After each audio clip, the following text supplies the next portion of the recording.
Welcome to Yacht Femme, where we talk about the women that make the yachting industry. I'm your host, Andrea Tagliaferro. Learn who they are, how they got into yachting, and what they do today. Vivika Bellmann is a private clients manager at Dohle Yachts, experts in superyacht support and service. Vivika began her maritime career in shipping in 2009. She joined the Döhle Group in 2011 as a chartering sales manager. She was responsible for negotiating and finalizing contracts for Döhle-owned fleet within the worldwide cargo industry. In 2018, she moved into managing Döhle Yacht private client network, acting as a primary point of contact for ultra-high net worth individuals. Today, another episode with Yacht Femme from Yachting. Andrea Tagliaferro, your host, and I'm here with Vivika. So I'm super excited to introduce you to Vivika. I actually had the pleasure to meet her last year at the Monaco Yacht Show. I met her and I thought she was a veteran. I was a little bit intimidated, and then she tells me like 2 months ago, she's like, that was my first show as well. So this is a very confident woman, very professional, and I can't wait for you guys to meet her. So thank you, Andrea. Thank you for having me on your show. It's amazing. Nice to be here, and don't be intimidated, please. We are all, everyone starts somewhere. So no, I mean, we had basically the same first year. So I think there's no reason to be intimidated at all. I know, but some people just have that air around them. And this is just a compliment. I thought you. Thank you. Very sweet of you.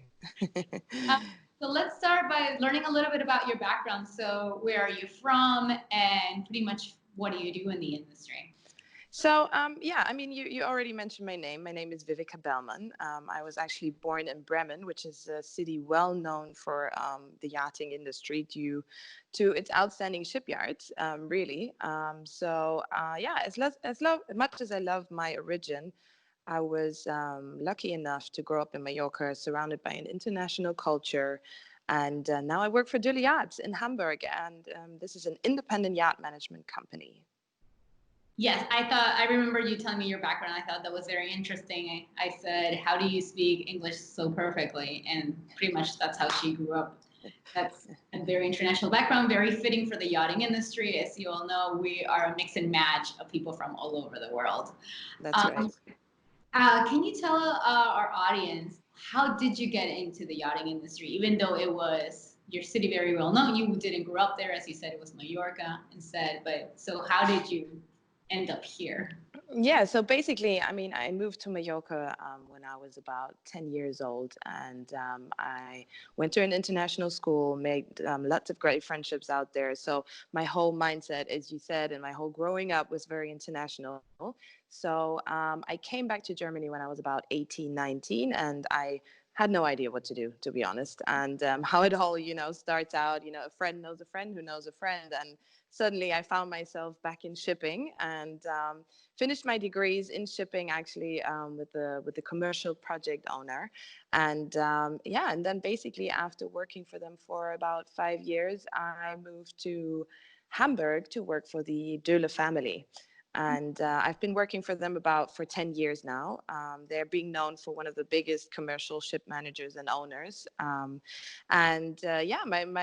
career basically began right there. So I was trading project vessels, trading bulk ships, and got the whole, commercial background. And then, there was always something else that I wanted. I always wanted to be closer to the clients and, not just negotiate the numbers and the contract. I wanted to actually, talk to our clients and see what else is out there. And then there was this great little company we had within the Döhle Group, which was called Döhle Yachts. And I was really keen on it and very interested. And due to the network I had built the past 10 years and the relationship I had built with the family, it was a great step, and they supported me very much. And it was amazing for me that I could actually move forward and start my career in yachting. So that's basically how I got into it. And it was, a push into the cold water. I don't know if you say that in English as well, but in Germany we say it that way.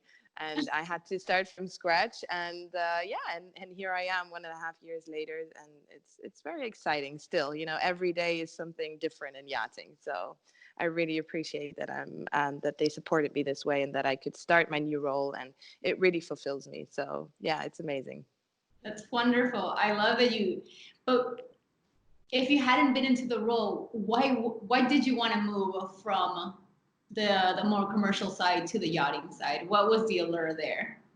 Well, I think, for us, especially if you're not in the yachting industry, it does seem so luxurious and great and amazing. And, there's so many things, the big boats and the lifestyle and everything around it seems so great. But that was, that was, of course, one thing that kept me very interested. And I wanted to find out more about it. But on the other side, it was for me just, very important. I always found I was a person who's, very good with people. And I just wanted to be very close to our clients. And I wanted to make sure that we extend our clients base, not only talking to captains and crew and the yards in specific, but also making sure that we build long-term relationships with family offices, owners, ultra high net worth individuals who actually, need our support more than ever. It's becoming so much of a trend that the owner himself wants to know, what's going on with the boat, and the family office does. And we are independent. We are not working on the brokerage side, which means we are very close to the owner's representative, whoever that may be. And I just wanted to make sure that we keep on building that relationship and grow that niche. So I want to explain a little bit more to our listeners is, can you take us through the process of what it is, your job? Maybe not a daily routine, but more like, okay, I go in I think you had mentioned before, I know which events the high net worth individuals will be at. So I go to them, I network. So can you just run us a little bit from the process of acquiring even new clients or what it is to manage them? So if I were to be explained what is your role, can you tell that to us? Yeah, sure. I mean, it's, people tend to ask me, so what do you do? It's, I don't quite understand. What do you actually do? Do you just go for dinners and lunches? And I always say, yes, that's what I do. And yeah, someone's got to do it. It's a tough job. But you're absolutely right. I'm not going to run you through my daily routine, but where does it start? I mean, it's just so important that you build a relationship with the people around it, and that the owner, the family office, the captain, the crew, everyone needs to feel comfortable with the people that they work with.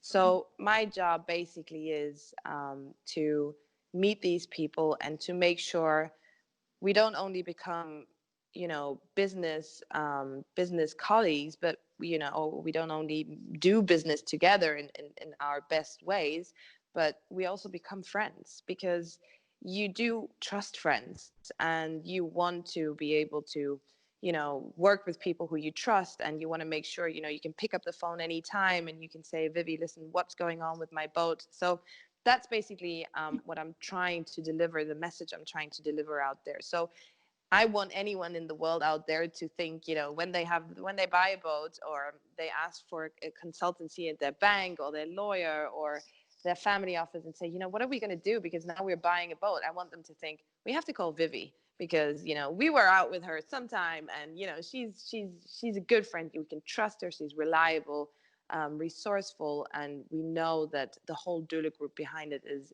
doing a fantastic job, which, we are one of the biggest independent yacht managers out there now. We're involved with about 85 boats, and we have 7 new builds coming.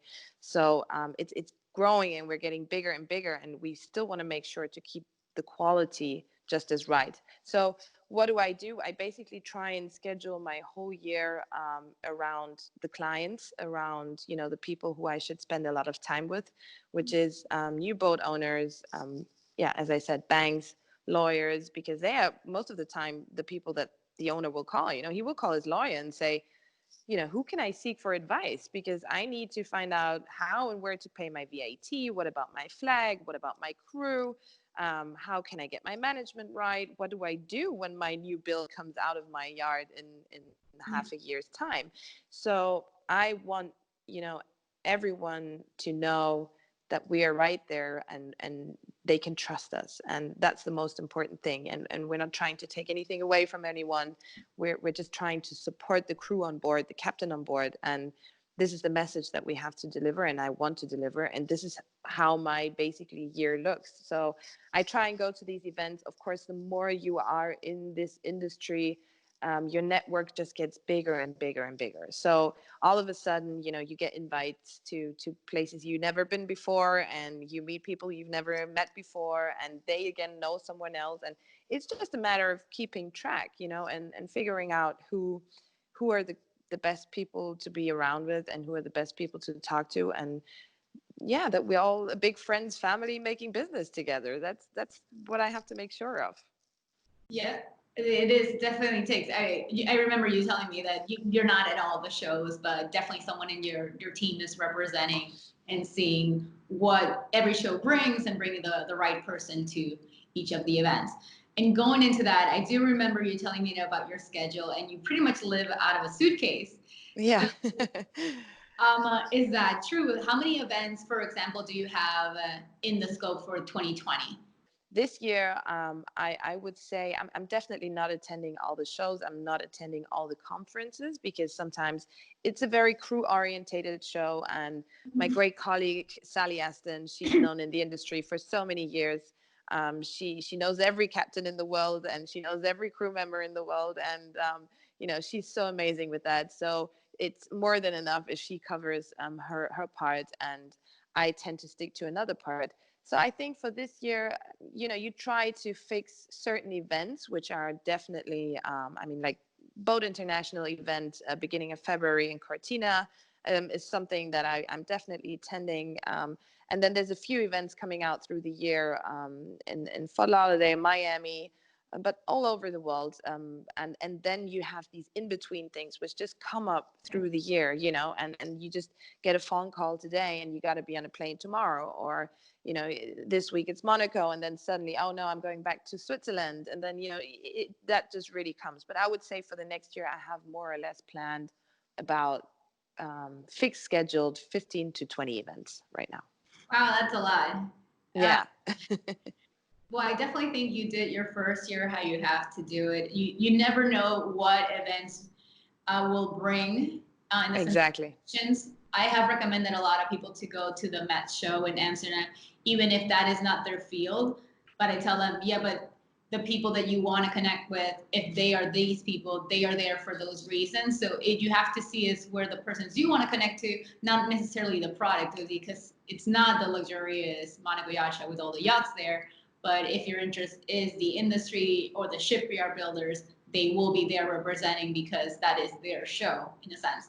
So yeah, I completely agree. Yes, definitely. So, I mean, it always, you know, you always have to have a look and find out for yourself.